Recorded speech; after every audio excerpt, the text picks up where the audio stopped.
Saya beri contoh akurasinya Nabi dalam ngendikan, meskipun pas guyon. Makanya Nabi ngendikan, saya ini Nabi. Pas emosi yang ngendikan benar, pas santai yang ngendikan benar, bahkan pas guyon pun ngendikan benar. Kalau kita kan enggak, kalau emosi kan tidak terkontrol. Kalau Nabi itu enggak, ketika emosi pun masih terkontrol, termasuk pas guyon. Masyhur itu di beberapa kitab hadis. Ada seorang sepuh main ke Nabi, kalau sekarang kira-kira jam 4 itu atau jam 5. Terus beliau ketika konsultasi hukum sama Nabi tergesa-gesa pulang. Ditanya, kenapa kamu tergesa-gesa pulang? Tadi saya kesini jalan kaki ya Rasulullah. Sehingga kalau saya pulang agak sorean nanti saya keburu huru samsi, matahari terbenam. Nabi dengan rileksnya bilang, la ahmilan naka alibni naqah. Karena ini perempuan tua.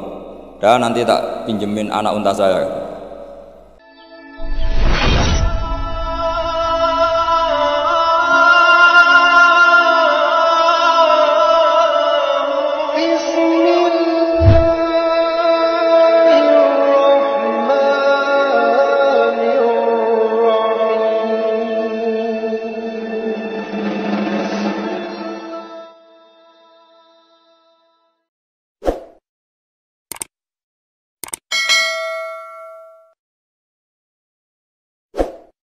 Karena cara berpikir Islam itu gampang. Jadi hadhil alam raya ini berstatus maujudat. Maujudat itu punya eksistensi. Tentu kalau al maujudat logikanya khalaqaha maujudun, harus diciptakan atau disebabkan oleh hal yang maujud. Karena maujud ini maujud berstatus pencipta, maka harus digelari maujud yang super. Nah, super ini dalam bahasa Islam disebut wajibil wujud. Sehingga perdebatannya Islam itu kalau ketemu orang ateisme itu aturannya jelas, am khuliqu min ghairi syai'in. Kalau kalian mengatakan alam raya ini dimulai dari ketiadaan, berarti sama juga kita mengatakan ada wujud, ada eksistensi yang disebabkan oleh ketiadaan. Berarti nanti kan jadi kacau, logika ini kan kacau. Makanya disebut fi jadalil Quran. Maka saya kalau ngaji berkali-kali cerita, dulu ada orang namanya itu Jubair bin Mut'im. Jadi ada namanya Muhammad bin Jubair bin Mut'im, itu bapaknya dia itu min dahiyatil Arab, orang Arab paling cerdas. Saking cerdasnya dia sampai jadi delegasi ketika mau membebaskan tawanan perang di Badar. Jadi perang Badar intinya menang Nabi, yang kalah ditawan, namanya Asra Badrin, tawanan-tawanan perang apa? Badar. Delegasi yang paling cerdas ini datang untuk negosiasi sama Rasulullah, datang ke Madinah. Dia masih kafir. Delalah Nabi pas baca surat Wat-Turi wa kitabim mastur fi rakim mansur wal baitil ma'mur was saqfil marfu. Terus sampai pada titik itu pas sholat maghrib.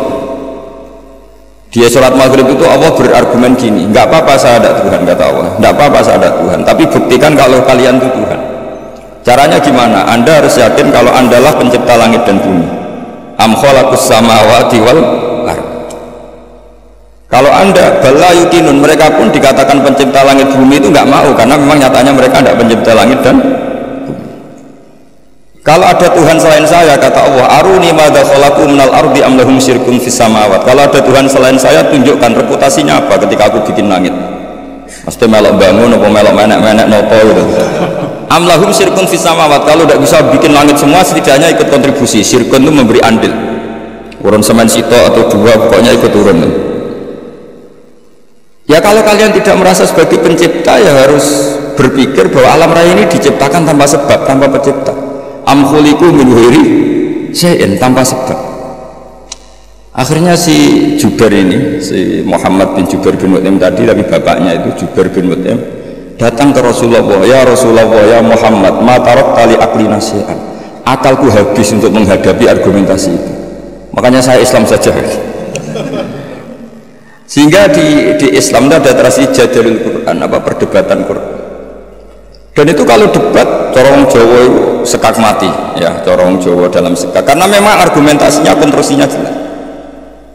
Sehingga perdebatan Islam dan ateis, makanya di Syarah Bukhari di Kitab Irsyadus Sari itu ada pertanyaan gini, kenapa Quran memposisikan hanya berdebat dengan Yahudi dan Nasrani, tidak pernah di situ berrivalitas dengan ateisme atau komunisme? Kata kitab itu mengatakan karena ateisme itu terlalu tidak masuk akal, sehingga diabaikan, perkhilafannya diabaikan. Jadi kira-kira kalau kamu ketemu orang ateisme itu, siapa yang bangun masjid ini? Ya terbangun saja. Jadi dia tidak mau berpikir asal usul. Misalnya tahu masjid ini membangun siapa? Ya pokoknya ada. Yang bangun siapa? Enggak ada. Langit bumi ini ada, ya ada. Yang membangun siapa? Ya enggak ada. Pokoknya ada aja. Itu kan ngajak goblok bareng. Beda dengan orang Kristen Trinitas. Ya kan lumayan, mungkin salah tapi kan lumayan. Tuhan berapa? 3. Ya lumayan, masih ada sebabnya. Masih menyebut sebab. Meskipun ada pertanyaan berikutnya, setelah 3 itu yang paling top siapa? Karena dijawab 1 Tuhan Allah atau siapa. Tapi yang jelas itu masih ada lumayannya karena menyebut satu faktor bahwa maujud harus disebabkan oleh maujud yang lain. Karena maujud pencipta itu pencipta, maka statusnya di mana-mana pencipta itu harus wujud lebih awal ketimbang yang diciptakan. Maka kita sifati Tuhan itu siapa? Al-awwal, zat yang pertama. Atau dalam bahasa keseharian disebut Al-Qadim, zat yang pertama. Karena yang menciptakan itu super, maka nggak boleh terkalahkan. Maka disifati al-baqa atau al-akhir. Karena kalau dia terkalahkan artinya tidak super. Maka disifati al-awwal al-akhir.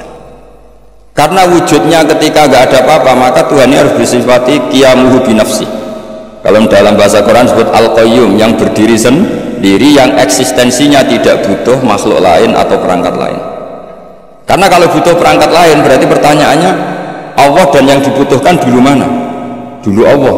Tapi kan dia tidak bisa hidup tanpa yang dibutuhkan. Berarti dulu mana? Dulu yang dibutuhkan. Kalau dulu yang dibutuhkan ya ini saja yang Tuhan kan lebih dulu. Nah, makanya itu nggak boleh, harus dikatakan al-qayyum. Maka dalam ayat kursi disebut Allahu la ilaha illa huwal hayyul qayyum. Terus la ta'khudhuhu sinatu wala naum. Allah itu nggak boleh ngantuk, nggak boleh tidur. Nanti kalau kamu maksiat nunggu pas Allah tidur kan jadi masalah ya. Nah, jadi kalau maksiat jam segini kenapa? Kan Allah pas tidur. Kan kacau. Itu jadalil Quran. Jadi Quran itu kalau bikin logika itu gampang, mudah. Sehingga untuk menentukan Allah sebagai Tuhan itu Allah sering memaklumatkan diri. Kalau kamu ngaku sebagai Tuhan, aruni madza khalaqu minal ardi, tunjukkan ke kami. Aru itu dari kata ari, aria, aru. Jadi tunjukkan ke kami madza khalaqu minal ardi, reputasi Tuhan-Tuhan kamu itu ikut apa ketika bumi tak ciptakan. Lalu reputasinya juga ketika langit tak ciptakan, reputasinya. Maka Allah dalam surat Kahfi juga ngendikan ma asyadtuhum khalqas samawati wal ardi wala khalqa anfusihim. Bahkan saya tidak menemukan mereka, tidak menyaksikan mereka ikut terlibat menciptakan langit dan bumi. Bahkan mereka tidak menciptakan diri mereka sendiri. Misalnya Isa atau Yesus, dia sendiri tidak bisa menciptakan dirinya sendiri. Lalu kok jadi Tuhan itu gimana? Sudah gitu tanggal lahirnya jelas di bumi. Berarti dulu mana? Bumi. Jadi kalau bumi dituhanin dulu saya, harusnya saya yang jadi Tuhan kan itu kira-kira seperti itu. Jadi argumentasi Quran itu jelas. Makanya disebut ma asyadtuhum khalqas samawati wal ardi wala khalqa anfusihim. Lah itu oleh ulama dibabkan namanya babu jadalil Quran. Bab Quran melatih kita berargumentasi. Dan itu banyak di hadis-hadis. Nabi itu punya sifat selain sidik, amanat, tablah, itu punya sifat fatona, kecerdasan. Kecerdasan maknanya kecerdasan menjelaskan kebenaran. Dan itu Nabi kalau menjelaskan mudah sekali, sangat-sangat mudah. Bukan sekedar mudah, sangat-sangat mudah. Karena sahabat itu ya punya mindset itu cara berpikir. Kita semua juga punya mindset, tapi kadang mindset itu salah. Seperti saya misalnya, saya ini di kursi berarti terhormat apa enggak? Ya enggak jelas. Melihat saya di atas kayak terhormat, tapi melihat disuruh-suruh Pak On itu enggak keren sama sekali. Jadi kan statusnya makmur, diperintah. Terus saya dengan jenengan keren mana? Mungkin ada yang bilang keren Gus Pak, karena Gus Pak yang ngajar, kamu yang mendengarkan. Ya keren sampean. Sampean malas baca, saya baca, terus buruh. Terus sudah Gus, sampean yang menerangkan saja, kita tinggal dengarin. Kan kita bos, tombol mateng gitu. Kalau melihat itu ya keren sampean. Corong Jawa itu nyewakno. Jadi kalau orang-orang kaya ingin nonton bal, tinggal beli Ronaldo, suruh main terus dia melihat. Nak bener dipuji, kalau enggak dikritik. Namanya bos. Kiai nasibnya gitu. Pak, pas bener dipuji, pas salah dihujat ya loro kabeh dadi kiai. Orang luar dipek enak dhewe, napa dipek enak. Nabi itu kalau menerangkan, saya ulang lagi, itu pas guyon ya rasional, pas serius ya rasional. Saya berikan contoh. Memang ini sesuatu yang saya tekuni. Saya punya kitab namanya Mizahun Nabi, guyonan-guyonan Nabi. Nabi itu kalau menerangkan kebenaran, sahabat ya punya mindset. Saya ulang lagi, punya mindset. Misalnya Nabi pernah ngendikan, idzal taqal muslimani bisayfihima fal qatil wal maqtul finnar. Jika dua orang muslim bertarung sama-sama pedang bawa senjata, maka yang membunuh maupun yang dibunuh sama-sama masuk neraka. Masuk neraka loh ya, tidak ada jaminan abadi apa enggak, karena ini orang muslim, tapi setelahnya masuk neraka. Terus Nabi dibantah sama sahabat, ya Rasulullah hada al-qatil fama balul maqtul. Oke, kalau pembunuhnya masuk neraka kita terima, tapi kalau yang dibunuh dosanya apa kok sampai harus masuk neraka? Nabi jawabannya itu simpel sekali, innahu kana harisun ala qatli sahibi. Dia itu nasibnya maktul, tapi komitmennya atau mentalnya qatil. Coba, ketika dia terbunuh itu kan faktual, faktanya terbunuh, tapi mentalnya pembunuh. Cuma nasibnya saja sial terbunuh, tapi mentalnya pembunuh, karena dia ketika duel ya sama-sama ingin. Nah, karena mentalnya pembunuh, maka dia tetap masuk neraka. Makanya saya berkali-kali bilang, kalau ada orang rebutan istri, zaman pacaran rebutan kalah, tidak usah disakeni, mentalnya juga perebut, cuma kalah saja. Itu Rasulullah segampang itu menerangkan. Sahabat akhirnya nerima, oh iya ya, ternyata yang maktul, yang terbunuh mentalnya juga pembunuh atau qatil. Menerima sahabat. Nah, beda dengan, makanya terus secara fikih diterangkan, kalau maktulnya tidak bermental pembunuh, ya beda kan, berarti tidak saling ingin membunuh. Jelas ya, makanya sahabat dijelaskan oleh Nabi, innahu kana harisan ala qatli sahibih. Dia sebetulnya sangat berkeinginan, harison itu berkeinginan sangat membunuh saudara. Nah, karena keinginan itu berarti berstatus qatil, cuma nasibnya maktul. Berarti maktul itu status nasib, tapi status dia tetap qatil, pembunuh. Nah, karena statusnya pembunuh, maka dia tetap masuk neraka. Saya beri contoh akurasinya Nabi dalam menghentikan, meskipun pas guyon. Makanya Nabi menghentikan, saya ini Nabi, pas emosi yang menghentikan benar, pas santai yang menghentikan benar, bahkan pas guyon pun menghentikan benar. Kalau kita kan enggak, kalau emosi kan tidak terkontrol.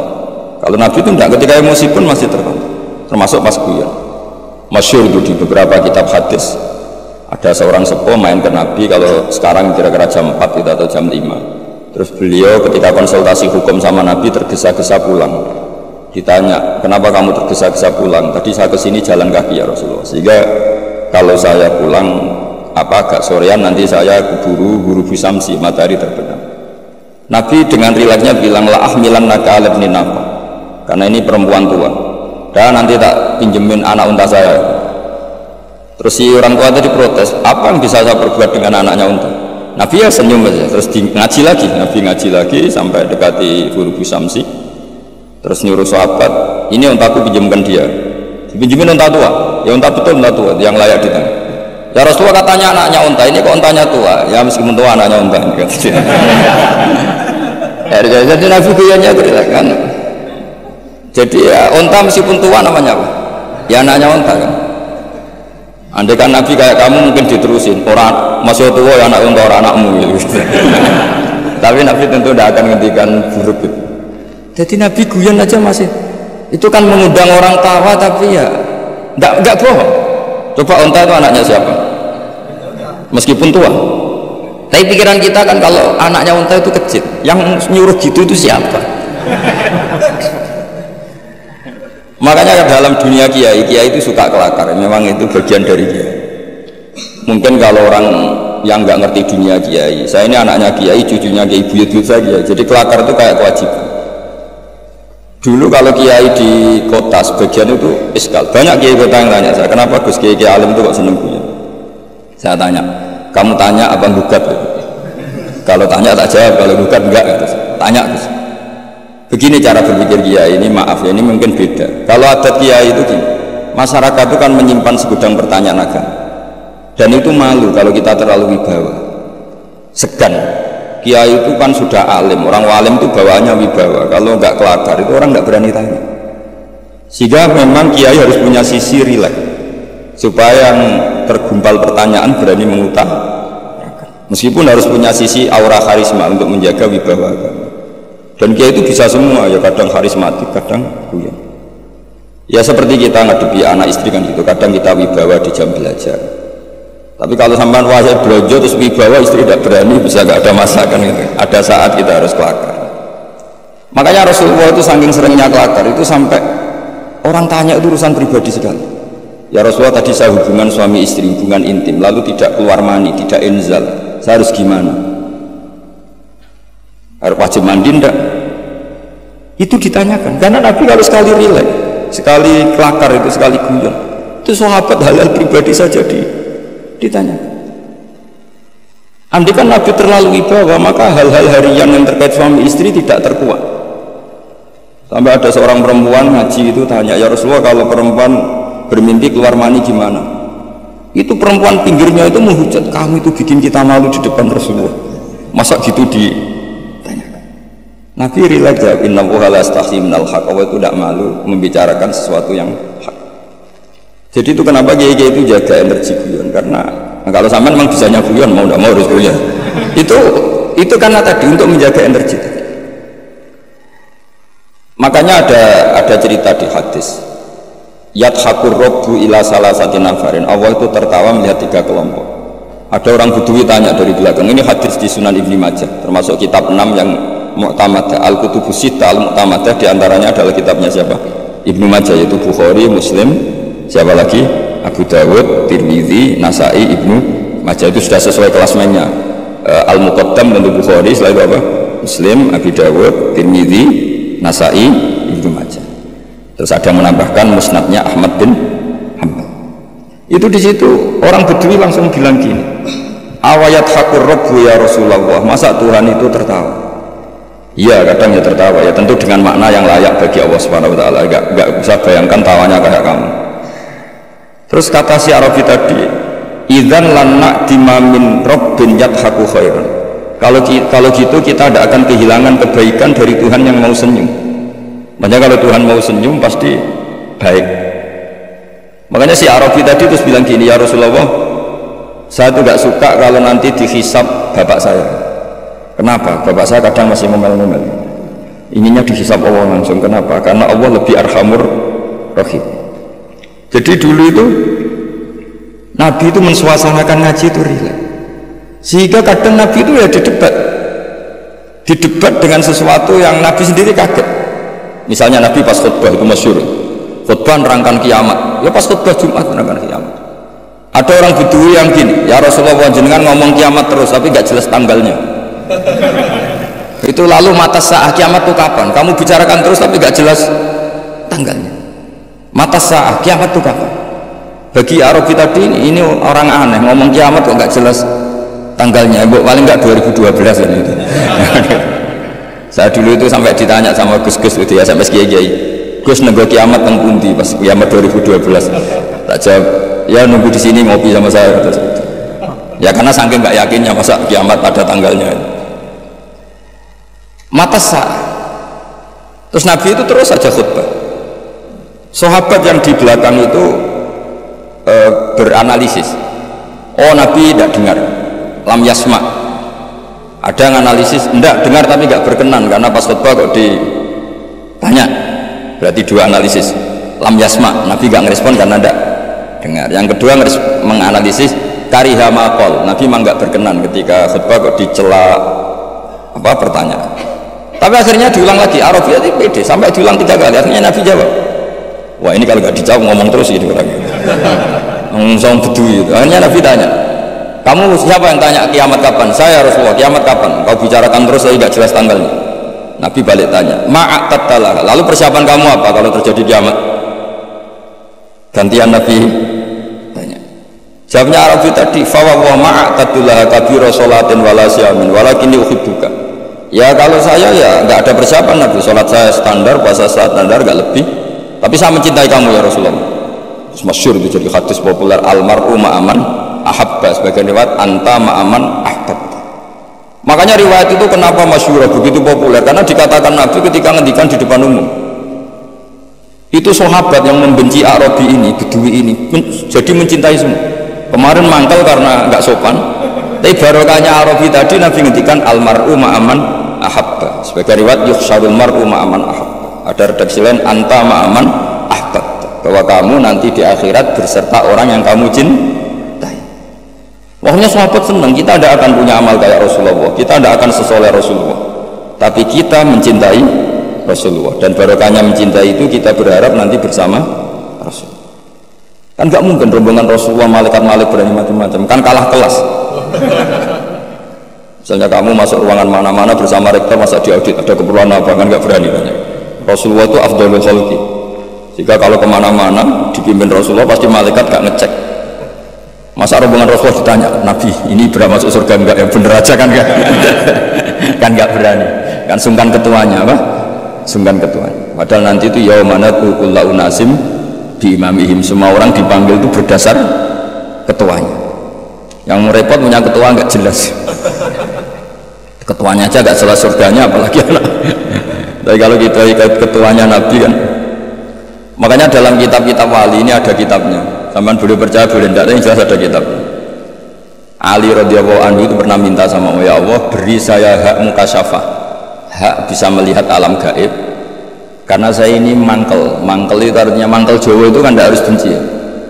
Orang sekeren Umar itu kan terkenal zaman di dunia itu temperamental, gampang marah.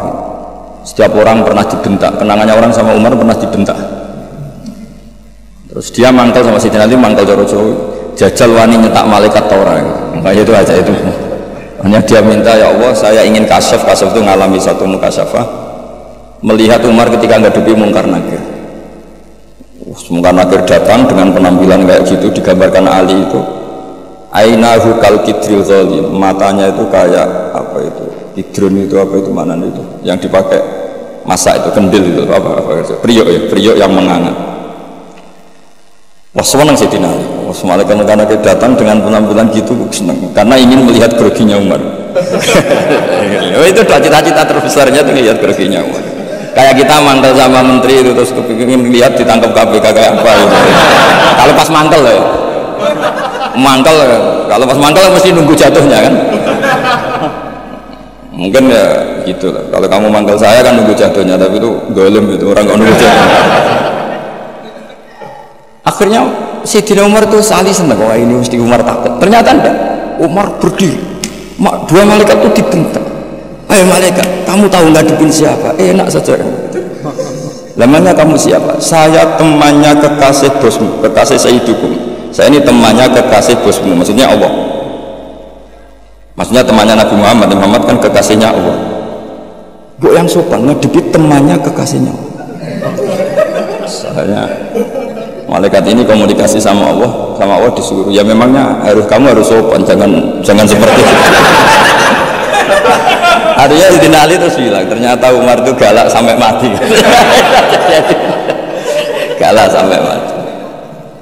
Sama tidak usah protes, apa alam seperti itu mungkin? Ya jawabannya mungkin, kalau Allah menghendaki itu mungkin, karena Allah pernah mensifati dirinya itu alimul ghaibi fala yuzhiru ala ghaibihi ahadan illa man irtada mir rasulin fa innahu yasluku min baini yadayhi wa min khalfihi rasul. Jadi Allah itu zat yang ngerti alam gaib. Alam gaib ini enggak akan dimengertikan Allah kepada siapapun kecuali orang-orang yang dipilih. Makanya Allah itu punya sekian sifat misterinya. Ada alam gaib yang tahu hanya Allah. Tapi ada sesuatu entah berapa jumlahnya dibocorkan ke para kekasih. Sehingga di Masjid Konstantinopel, di masjid apa Arya Sofa ya, yang jadi Konstantinopel itu, yang di Turki itu Konstantinopel. Ya, itu ada hadis lataf tahunal Konstantiniyah. Hadis itu diriwayatkan Imam Bukhari tahun 200 Hijriah. Menjadi kenyataan itu 1000 tahun setelah hadis itu dikeluarkan. Itu kan unik. Jadi Nabi itu kalau ngendikan zaman akhir itu detail. Uridot aliyah umati, umatku dipertontonkan ke saya. Jadi sebelum Nabi meninggal itu semua umatnya perilakunya dipertontonkan ila yaumil qiyamah. Mungkin Nabi yang menangi dosen, menangi gaya kayak UI ngaji gini. Mungkin Nabi ya ngaji kok gitu aneh. Tapi ya mungkin dibenarkan. Jadi sehingga Nabi kalau ngendikan zaman akhir itu ya detail. Termasuk nyuwun sewu, Nabi pernah ngendikan ya'ti alan nas zamanun katsirun khutoba'uhu qalilun, ulama nanti di zaman akhir yang pengkhutbah banyak tapi ulamanya sedikit, yang ngomong agama pinter banyak tapi sebenarnya nggak bisa ngaji, buat rame-rame tok. Tapi itu ngendikan detail sedetail. Termasuk yang paling ngeri adalah ngendikan begini. Ya ini yang ngendikan dianalisis oleh ulama besar namanya Ibnu Khaldun. Ibnu Khaldun itu ulama besar yang bisa menganalisis dawuh Nabi, disebut Muqaddimahnya Ibnu Khaldun. Itu sekitar tahun 800 Hijriah. Itu ngendikan gini diantaranya. Suatu saat kebaikan itu profesi, sina'ah itu profesi. Dulu kalau orang rumah anak yatim yang rumah saja, kalau ngajarin santri ngajarin saja, kalau jaga keamanan negara jaga saja, semuanya hisbah itu ikhlas. Sekarang kebenaran itu profesi. Jadi suatu saat kebenaran atau kebaikan itu profesi. Kadang ada orang wataknya itu kurang baik, tapi dia senyum terus, memang tugasnya harus senyum. Dia pramugari mau tidak mau, meskipun di rumah tukang merengek, kalau pas tugas ya senyum. Coba kalau Anda punya istri pegawai bank, itu senyumnya sudah habis loh. Karena di tempat kerjanya senyum terus, suaminya tidak dapat dampratan. Jadi suatu saat kebaikan itu profesi, artinya profesi itu senyum tentu ibadah kan, kata Nabi, kalau kamu tidak bisa sedekah, paling tidak sedekah walau bitol koti wajin, meskipun dengan wajah yang itu yang meraktekkan siapa? Kiai apa pegawai bank sama pramugari? Kadang Pak On itu berdudut, melihat UI gak seneng ngaji, Pak On mesti berdudut. Yang pegawai bank aja gampang senyum, ahli ibadah kok ini diketuk. Jadi tegas juga kadang profesi. Makanya saya pernah ditanya satpam, saya sering punya santri reserse, tanya gini ke saya, Gus, suudan itu haram enggak? Ya haram. Saya ini reserse, profesi saya harus suudan. Nanti kalau ada orang pegang-pegang motor munci gak kena-kena, ada apa itu?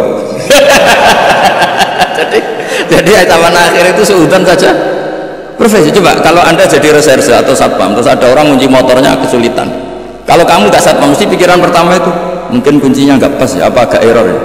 Tapi kalau pikiran security, ada apa ya? Artinya seudon saja suatu saat itu ya profesi.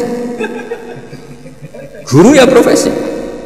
Kalau di kelas mengajar itu wah masya Allah karena ada gajinya. Setelah di rumah nggak mental guru, orang bodoh dibiarin kan. Kenapa kamu tidak ngajari tetangga? Kan tidak jam ngajar. Jadi ini, nah sekarang itu entah ini bukan nyindir. Sekarang itu kayaknya sudah.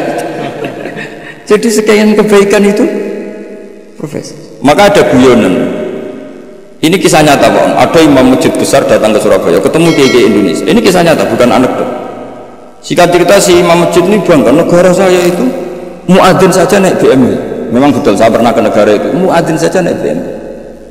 Itu yang ngimamin sholat itu digaji 1 bulan 30 juta. Hitung saja sholat 1 hari berarti 5 kali ya. Berarti per 30 berarti 1 juta ya. 1 juta berarti 1 juta dibagi 5 berapa? 200. Jadi dia bangga kalau di sini nggak ada gajinya. Kadang kok imamnya aja nggak naik, naik BMW apalagi muadzinnya. Oh buah nggak nyepol dengan negaranya. Terakhir dia tidak bangga digojolini sama ke Indonesia. Pak, Madikman sama sholat terus takut potong gaji ya. Makanya kamu sholat terus menerus karena takut potong gaji. Akhirnya terus ya, oh kurang ajar orang itu. Ternyata tidak keren, imam digaji itu tidak keren. Coba kalau misalnya UII rektor resmi gaji yang jadi imam, terus istiqomah jadi imam terus, mesti orang kan wah ini takut potongan gaji ini. Jadi artinya gini ya, gejolokan Rasulullah itu nyata. Suatu saat kebaikan itu profesi. Coba muadzin di negara sebelah itu digaji, imamnya juga digaji, bahkan muftinya juga. Makanya Indonesia itu harus bersyukur, banyak ulama yang ikhlas. Di kampung itu orang mau ngaji jam kapan saja. Saya itu ngaji di rumah saya, itu mulai subuh sampai isya, itu yang ngaji siapa saja. Mulai orang bingung, setengah bingung, mulai profesor sampai tukang muada aja. Ya ngaji saja, gak kepikiran hormat saya juga gak kepikiran dihormati mereka. Karena kita ingin kebaikan adalah hisbah lillahi ta'ala. Allah ngajarkan kita, ngajar ya ngajar aja. Tapi Nabi itu pernah ngendikan yang dianalisis oleh Ibnu Khaldun, suatu saat kebaikan itu sina'ah profesi. Nah kenapa beliau ngendikan itu? Karena begini ceritanya. Hajjat itu orang nakal, Hajjat bin Yusuf, orang nakal masyhur itu. Hajjat itu termasuk tragedi dalam sejarah Islam. Itu pernah ada makhluk bernama siapa? Hajjat itu musuh besarnya Abdul bin Zubair. Abdul bin Zubair itu gubernur Mekah, dia gak ngakui pemerintahnya Yazid bin Muawiyah, dia memproklamirkan diri sebagai apa Amirul Mukminin, tapi sama pasukannya Yazid yang dipimpin Hajjaj bin Yusuf, meskipun Abdul bin Zubair itikaf di dekat Ka'bah tetap dihabisi. Padahal pantangannya orang Islam itu bikin prahara di dekat apa Ka'bah atau di tanah apa haram. Makanya jadi apa ya, sudah jadi omongan lah. Kalau orang nakal raimu kok Hajjaj, semua bulat-bulat uang itu nih Hajjaj. Tapi ketika apa itu ditanya ke Abdul Khaldun setelah 700 tahun dari peristiwa itu, Hajjaj itu anaknya guru, kenapa dia begitu? Dijawab Abdul Khaldun lucu, ya gurunya guru profesi bukan guru pengajar. Artinya beda. Makanya ini sekaligus kita menasihati diri kita sendiri, menasihati dosen, menasihati pegawai UI semuanya. Profesi itu harus dibawa sampai rumah sehingga menjadi status. Nggak boleh kita hanya profesi dosen, hanya ngajar di jam ngajar. Kita harus status kita memang pengajar.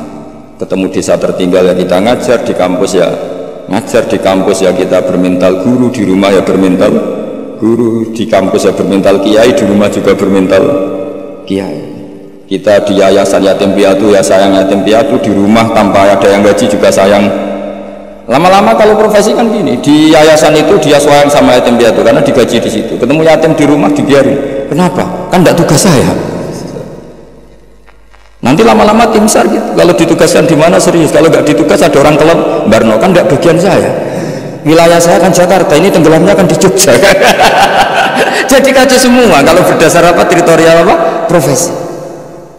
Itu Nabi sudah mengingatkan, kalau kamu jadi orang baik, berbaiklah karena hisbah. Bahwa dunia modern mengharuskan ada wilayah teritorial, ya monggo, itu bawaan apa? Modern. Misalnya saya tim SAR Jakarta, oke, wajiban saya utamanya di Jakarta. Tim pemadam kebakaran Jakarta tentu paling pokok Jakarta. Tapi kok suatu saat saya pulang kampung, tangga saya kebakaran, terus diam aja. Kan tugas saya di... Tentu ya harusnya enggak gitu, keahlian saya tentang itu tetap harus kita ikut memberi kontribusi.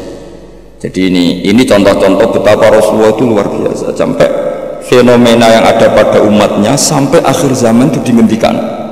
Makanya di hadis banyak uridat alayya ummati, dipertontonkan, diperlihatkan olehku umat-umatku perilaku. Makanya banyak hadis di Bukhari, di Sahih Bukhari ada hadis dalailun nubuwah. Itu semua hadisnya Nabi tentang fenomena yang Nabi gak menangi, tapi itu akhirnya nyata ila yaumil kiamah. Termasuk zaman itu Konstantinopel itu pusat salibis, tapi Nabi sudah menduga la taftahunnal Konstantiniyah, kamu suatu saat pasti akan mengalahkan Konstantinopel. Itu sekian ratus tahun baru Pangeran Fatih yang bisa membuka Konstantinopel. Dan Nabi menghentikan itu detail sawarna kudanya. Lebih ngeri lagi, lebih seru lagi ngendikan pada orang. Ada sahabat itu pendek pak, enggak ganteng, namanya Suroko bin Jusum, ada yang baca Jaksum. Itu Nabi kalau baca Suroko itu lucu. Suatu saat kamu itu memakai mahkotanya Kaisar Gedung Putih. Gedung Putih itu istilah dulu sebetulnya, Al-Qasrul Abyad. Jadi yang di Amerika White House itu sebetulnya niru istilah di Ibrani. Di Jordan itu ada daerah yang batunya semuanya apa? Putih. Ya saya ulang lagi, Syam itu dalam bahasa kitab itu memasukkan Palestina, Israel, Lebanon, Syria, Jordan. Itu orang dulu bilang apa? Syam. Ya saya ulang lagi, itu semuanya dulu istilahnya apa? Syam. Makanya subhanalladzi asra itu ke Syam. Syam dengan makna Baitul Maqdis itu di Israel atau di Palestina. Saya mengatakan Israel ini Israel bahasa ulama loh ya, bukan Israel nation negara apa? Israel. Ya sudah, kamu Suroko suatu saat akan memakai mahkotanya Kaisar Al-Qasrul Abyad. Kaisar mana itu? Syam. Zaman itu, saya ulang lagi ya, Syam itu dalam genggaman Romawi. Ya makanya kalau Quran bilang Romawi itu bukan Vatikan Italia, itu enggak. Pemerintahan Timur Tengah yang dicaplok Romawi.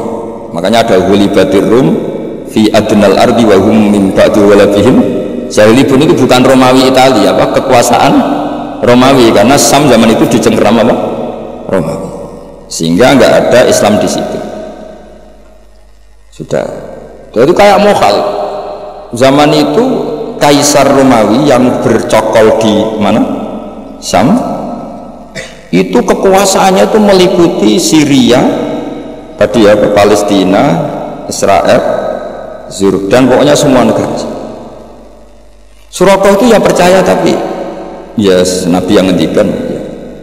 Dan lucunya ngendikannya Nabi itu saat paceklik kelaparan, yaitu nggak makan 3 hari karena diembargo di perang Khandaq. Ada batu besar yaitu yang nggak bisa dipecahkan sahabat ketika gali Khandaq. Terus akhirnya nggak bisa dipecahkan padahal mau gali dan bisa dalam kalau batu ini terpecahkan. Akhirnya mereka matur ke Nabi, ya Rasulullah ada batu yang nggak bisa dipecahkan. Nabi dengan santainya minta kapak yang dibawa sahabat, coba kapak kamu bawa ke sini. Diambil, terus Nabi baca apa nggak tahu, terus kalau saya tahu kamu tuntut ijazah Gus gitu. Makanya saya pura-pura tidak tahu. Nanti kalau saya tahu mesti pikirannya sampean gitu. Akhirnya di kapak Nabi itu ada sinar yang sampai tembus Al-Qasrul Abyad. Kata Nabi, dan itu uniknya semua sahabat melihat. Kamu tadi melihat apa? Kira-kira melihat Jordan, kira-kira gitu. Gampangannya gitu. Suatu saat nanti kamu akan menguasai Jordan. Terus kamu Suraka yang pakai mahkotanya Raja Jordan, Raja Kaisar. Ya sudah, hanya gitu saja. Setelah itu Nabi wafat, Abu Bakar mimpin, tidak ada penaklukan itu. Era Umar mimpin, itu Syam itu dikalahkan oleh pasukan Umar. Dikalahkan oleh pasukan Umar, itu rajanya kepelayu coro Jawa, mahkotanya itu jatuh. Mahkota dari emas, dari intan, akhirnya dipakai Suraka. Lah itu dicerita-cerita itu Suraka itu disuruh coro mbak-mbak itu disuruh catwalk, disuruh jalan-jalan, ditertawa-tawain karena nggak pas dengan wajahnya. Tertawa-tawa ini, wah nggak pas, apa-apa gojlok, dipakai ngalor itu. Setelah dipakai beberapa kali, kata Umar, copot Suraka, itu bagian dari ghanimah, harus kita bagi rata atau kita jadikan sebagai aset Baitul Mal. Suraka bantah, bukankah Rasulullah ngendikan kalau ini yang pakai saya, jadi itu jatah saya. Coba kayak apa Rasulullah ngendikan detail itu, mahkotanya nanti dipakai Suraka. Padahal itu berapa puluh tahun dari Nabi ngendikan sampai itu menjadi kenyataan. Kayak apa Rasulullah? Makanya saya nggak tahu apa Rasulullah, kalau Rasulullah tahu kita setiap ngajar harus tanda tangan, nggak tahu komentarnya. Ya semoga dimaklumi. Setiap habis khutbah juga itu nggak tahu. Tapi semoga tadi saya minta, kalaupun kita punya profesi ngajar, harus juga berstatus pengajar, sehingga di rumah pun kita ngajar, di mana-mana ngajar. Akhirnya Sayyidina Umar itu saking alimnya ngendikan gini, innama qala Rasulullah litalbisaha walam yakul litamlikah. Nabi ketika itu ngendikan apa? Hanya litalbisaha, kamu yang makan. Walam yakul, dan Nabi tidak ngendikan litamlikah, supaya kamu memiliki. Maka ini tetap milik Baitul Mal. Soal kamu makai, memang Nabi ngendikan makai, sudah pakai dulu aja. Setelah kamu makai ya sudah, ini milik negara.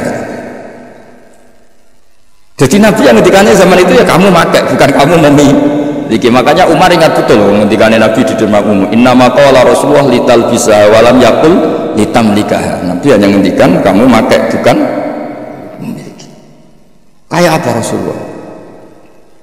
Makanya kalau melihat hadis Dalailun Nubuwah itu kadang kita malu, karena sebegitu detail Nabi ngendikan fenomena zaman akhir, termasuk jumlah penduduk. Suatu saat jumlah perempuan itu melonjak jauh di atas jumlah laki. Saya itu beberapa kali ditamoni TKW dari Hong Kong. Itu kalau cerita itu ngeri betul. Memang lelaki itu minim di mana? Hong Kong. Kalau di Indonesia sudah kelihatan, tapi lipatannya belum sampai 1:50.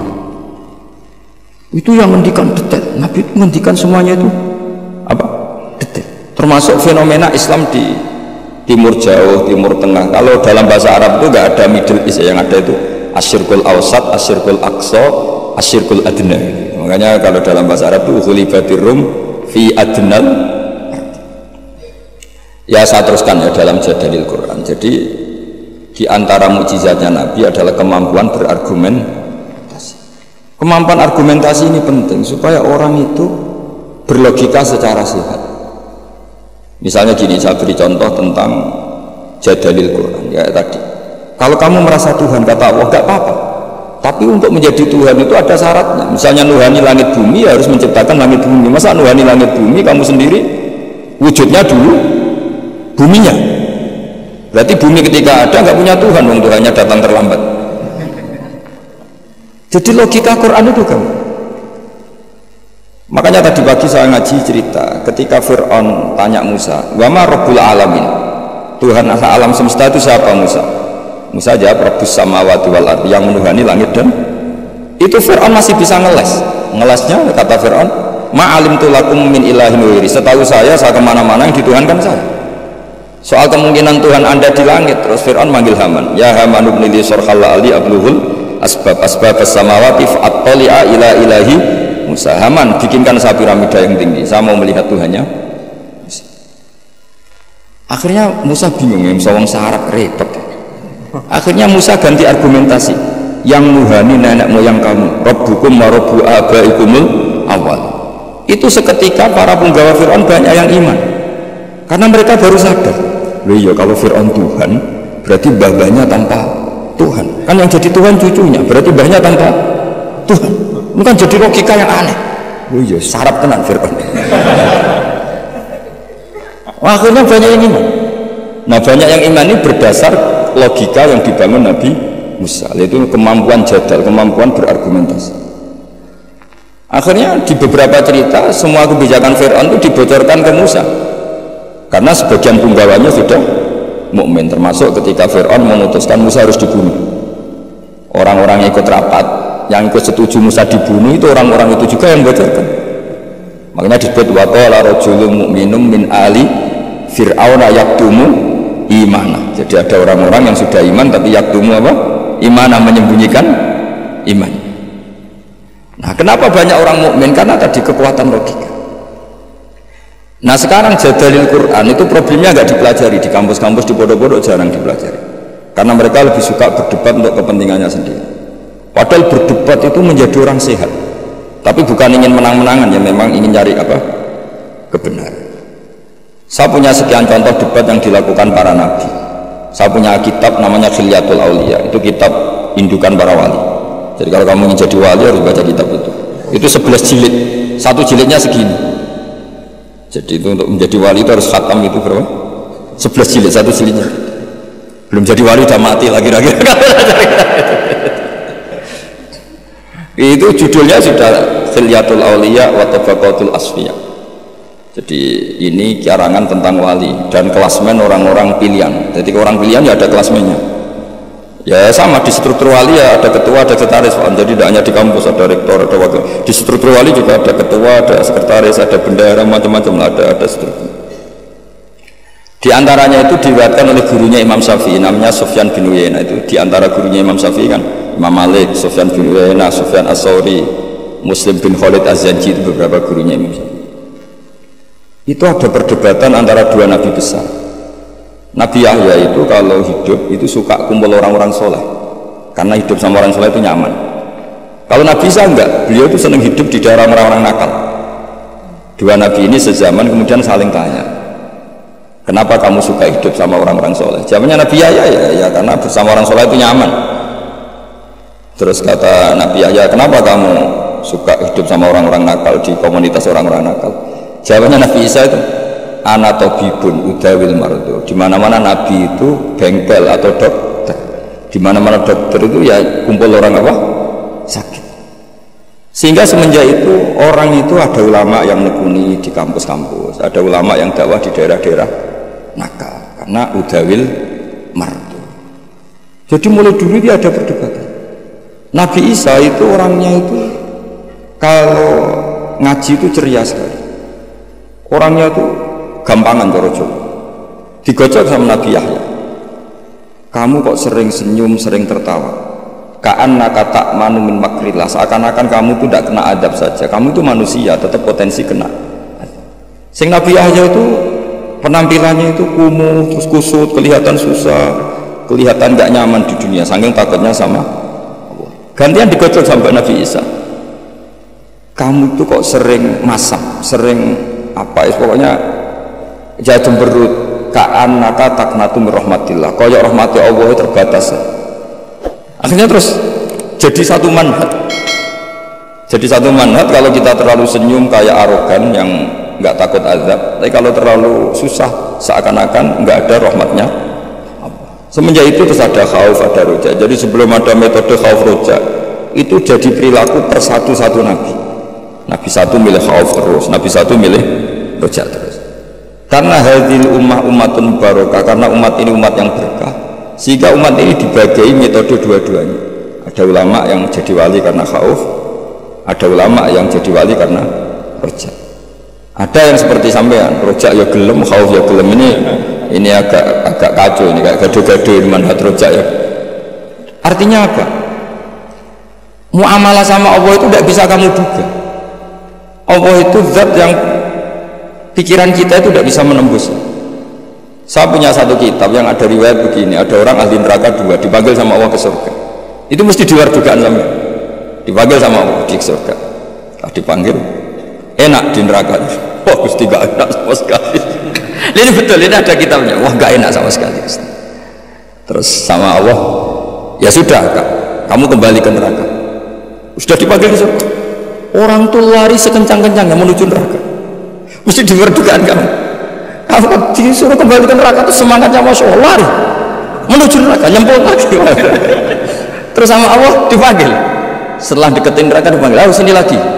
Kenapa kamu semangat ke neraka? Gusti, saya ini sudah kuat kok. Dulu kalau kamu perintah itu gak semangat. Disuruh sholat gak semangat, disuruh baik gak semangat. Kali ini dengan perintah saya semangat. Karena saya sudah kapok dengan suruh bantah. Akhirnya Allah saat itu, ya swarga.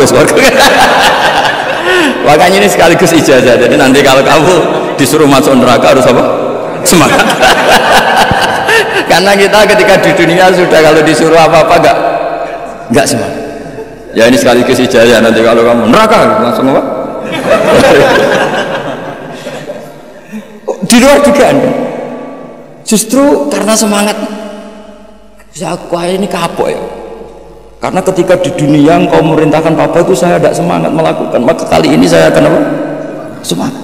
Ternyata sama Allah dipanggil, ya sudah di surga aja. Yang kedua enggak, sudah kamu sekarang kembali ke neraka. Itu tolak jadi melangkah satu noleh lagi, tiga noleh, pokoknya terus tanya sama Allah, kenapa kamu tolak bukannya tak suruh ke neraka? Ya Allah, saya itu gak ngira ketika engkau manggil aku ke surga, gak pernah ngira kalau engkau nyuri lagi ke neraka. Akhirnya sama Allah, sudah di surga aja karena barokahnya husnuzon. Jadi ini ijazah dua-duanya. Jadi pilihannya itu kamu lari spring itu yang atau apa? Tolak. Saya tidak tahu ijazah ketiga ini dulu dipraktekkan nanti itu apa? Jadi apa ya? Makanya agama itu riwayat. Makanya ada ulama mengatakan inna hadzal ilma dinun fanzuru amman ta'khuduna dinakum. Agama itu, ilmu itu riwayat, maka kamu cari riwayat. Karena kalau kita berlogika ya tadi, kamu akan berpikir maktul itu di surga apa? Qatil itu di neraka, maktul karena terbunuh, mazlum di surga. Ternyata nubuah, pikiran kenabian tidak seperti itu. Saya beri contoh pikiran kenabian yang pasti menurut sampean nggak lazim, tapi ini benar ada di hadis, ada fil kutubis sittah dalam kitab. Nah, ini terakhir contoh saya tentang riwayat, tentang kecerdasan nubuah. Orang Ansor kita tahu kan jasanya pada Nabi kan banyak sekali, sampai disebut Ansor, penolong Nabi. Jasanya Masya Allah. Tapi ketika Nabi mengalami futuhat, setelah menaklukkan Mekah, setelah Nabi kaya, setelah Nabi mapan, semua fasilah Nabi itu dikasihkan orang-orang yang barusan masuk Islam, yang notabene tidak berkontribusi sama sekali. Itu ada satu orang dikasih kambing, itu Mabin al-Jabal. Itu ada yang ngitung 4.000 kambing, sampai 2 gunung itu penuh. Gunung Arab kamu tahu kan kayak Uhud kan, antara gunung satu ada gunung yang lain. Tapi gunung Arab ya enggak kayak gunung Merapi ini enggak ya. Makanya dulu kalau perang itu kata Nabi, pemanah di atas gunung, jangan sampai turun.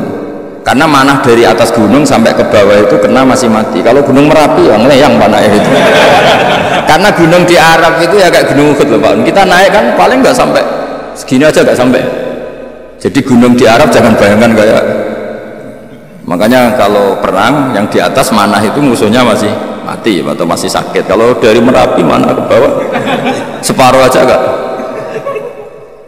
Sehingga kata Nabi yang pemanah tetap di atas gunung. Jadi ya gunungnya seperti itu ya, tidak sampai apa? Tidak sampai tinggi. Terus sahabat-sahabat Ansor itu ada di antara sahabat, ya bukan orang Ansor saja, termasuk orang Muhajirin, itu kalau gendong cucunya itu Pak, itu apa, jentiknya cucunya itu dilebok-lebok, digeger di punggung. Dan itu mbahnya sengaja kalau ngajak anak cucunya itu nggak pakai baju. Ketika ada yang tanya, itu bolong karena apa? Kullu dzalika lidifa'an Rasulillah. Jadi ketika perang Uhud, semua panah tentu kan ngarah Nabi ya, karena orang kafir kan ngapain mateni sahabat kalau bisa mateni Nabi. Itu sahabat cara Jawa itu nangkis panahnya Nabi itu sampai seperti itu. Ada ditangkis pakai geger, ada yang pakai tangan. Sehingga sahabat ada yang syallak kayak Abdul bin Zubair, Zubair bin Awam, ada yang sampai mereka supaya dikenang oleh anak cucunya kalau gendong itu nggak pakai baju, supaya anak cucunya punya mental heroik kayak apa mbahnya, kayak begitu. Tapi ketika Nabi Futuhat itu orang-orang ini nggak dikasih apa-apa sama, tapi yang barusan Islam dikasih banyak. Nah, pikiran manusia tentu yang berkontribusi kan dapat jatah, apalagi partai politik kan mesti pikirannya seperti itu. Tapi Nabi unik, malah enggak sama sekali. Singkat cerita, Nabi pas itu bagi ghanimah itu di Jirona, karena setelah Fathu Mekah Nabi ngambil mikot itu dari apa? Jirona. Jadi Nabi di Mekah, posisi pas itu di Mekah. Terus orang-orang, wah ini gimana Nabi yang berkontribusi gak dikasih, kok yang baru masuk Islam dikasih banyak. Nabi dengar itu, akhirnya mereka dikumpulkan, orang-orang Ansor dikumpulkan, ya masyarul Ansor, bikin satu kubah yang hanya orang Ansor boleh masuk. Akhirnya Nabi mengumpulkan seperti ini, dikumpulkan, ini sudah orang Ansor semua, ya sudah ya Rasulullah. Nabi itu cara berpikir begini, ya masyarul Ansor, wahai orang-orang Ansor, orang-orang tadi yang tak kasih kambing, tak kasih unta, kemudian mereka kemana? Ya pulang setelah dapat unta dan mendapat kambing. Atardona ayarji'anna sufisyati wal ba'ir wa tarji'una antum bi Rasulillah. Mereka setelah tak kasih kambing, tak kasih unta, mereka akan pulang. Dapat apa? Dapat kambing ya Rasul sama unta. Kamu dapat saya, nanti saya pulang kamu bawa ke Medina. Milih mana, dapat saya sama dapat kambing? Wah, yang milih dapat kamu ya Rasulullah. Itu satu. Terus Nabi mengingatkan mereka, Anda distatuskan Allah sebagai pemberi agamanya Allah dan Rasul, penyumbang. Terus mereka mendapat, kamu senang mana, gelar pemberi sama mendapat? Gua milih pemberi ya Rasul, kan keren. Iya, makanya kamu tidak usah tak kembalikan, biar mental kamu, status kamu indah Allah tetap pemberi, penolong, sementara mereka diberi, ditolong. Terus Nabi ngendikan al yadul ulya khairum minal yadis sufla. Kayak apa Rasulullah bina sahabat? Semenjak itu orang Ansor meskipun Islam sudah menang tetap mentalnya memberi. Ya sama lah kira-kira mentalnya sama negarawan. Mestinya mentalnya kan tanyakan apa yang kamu berikan negara. Jangan tanyakan kamu mendapat apa dari negara. Ya sama, kalau kita mencintai UII, mencintai Islam, tanyakan apa pemberian kamu, kontribusi kamu pada UII. Jangan aman protes apa UII memberikan kita. Maksudnya dilatih jadi wali, ini cerita saja. Jadi Nabi itu cara berpikir itu beda. Ketika kebanyakan orang berpikir apa kontribusi di masa lalu harus dihargai, justru Nabi enggak. Maksudnya enggak itu, kamu ini sudah heroik itu top, karena memberi kepada Nabi, memberi pada status ini tidak boleh batal sampai kamu ketemu Allah nanti di akhirat. Akhirnya orang-orang Ansor radina billahi robba wa bil islami dina, ya sudah ya. Semenjak itu orang Ansor nggak pernah berebut kekuasaan, termasuk nominasi khulafaur rasyidin itu nggak pernah ada orang Ansor. Mereka nggak mau apa yang sudah diberikan Allah dan Rasul kemudian mendapat sesuatu yang dohirnya itu jabatan. Tapi sama Allah dibalas. Zuriyahnya orang Ansor banyak orang alim alam, termasuk Syekh Zakaria Al-Ansari. Itu orang Mesir sebetulnya, dia orang Sahara, tapi beliau bangga dengan status Al-Ansari karena babahnya orang Ansor. Imam Qurtubi itu menamakan diri Anal Qurtubi wa Anal Ansari. Nah sekarang makanya ini harus dilatih, logika nubuah itu harus dilatih, bahwa kita saat memberi itu lebih bangga ketimbang saat mendapat atau menerima. Misalnya kita menghormati yatim, suatu saat anak yatim ini jadi dokter sukses atau pejabat sukses, kita harus berdoa supaya anak yatim itu lupa ke kita. Sekali ingat, kamu dulu tak rumat, ingat yang dulu kita pernah berstatus ana wa kafilul yatim kahataini fil jannah karena kita ikhlas, tapi setelah anak yatim itu jadi pejabat, status itu hilang karena kita akhirnya dapat imbalan. Kan eman berstatus ana wa kafilul yatim kahataini fil jannah, saya dan perumat anak yatim seperti ini di surga. Tapi setelah yatimnya besar jadi dokter, minta apa? Minta. Loh, kalau kita tidak minta nggak masalah. Misalnya anak yatim itu punya etika kemudian memberi kita, itu dalam syariat Islam kalau memberi itu nggak apa-apa, kita terima. Tapi kalau minta-minta itu masalah besar dalam tradisi apa? Islam. Makanya saya mohon ngaji ini menjadi ngaji riwayat, sehingga orang dalam berislam tidak sering pakai logikanya sendiri, tapi berdasar apa? Riwayat. Karena tadi ada pepatahnya ulama, ada dawe inna hadzal ilma dinun fanzuru amman ta'khuduna dinakum. Ilmu ini agama, maka lihat kamu mengambil agama itu dari siapa. Kalau orang bacanya Bukhari, baca Muslim, baca apa, dia pasti terbentuk oleh logika itu, oleh riwayat itu. Tapi kalau orang ngomong agama tidak pernah belajar Bukhari Muslim, ngomongnya tentang akalnya apa tentang riwayat itu? Akalnya dia tidak punya referensi, dan dia tidak punya referensi. Tapi kalau dia baca banyak kan pasti terbentuk oleh sekian riwayat tadi. Tapi kalau enggak, coba kira-kira pakai apa? Misalnya gini, contoh gampang, orang ada yang sholat di masjid terus gitu, sholat sunat di masjid. Kira-kira kalau kamu berpendapat orang itu orang baik apa? Baik kan? Karena selalu sholat di masjid. Tapi Nabi enggak nyata. Nabi malah negur orang itu, hei kamu kenapa selalu sholat di masjid? Ya Rasulullah, karena masjid tempat terbaik.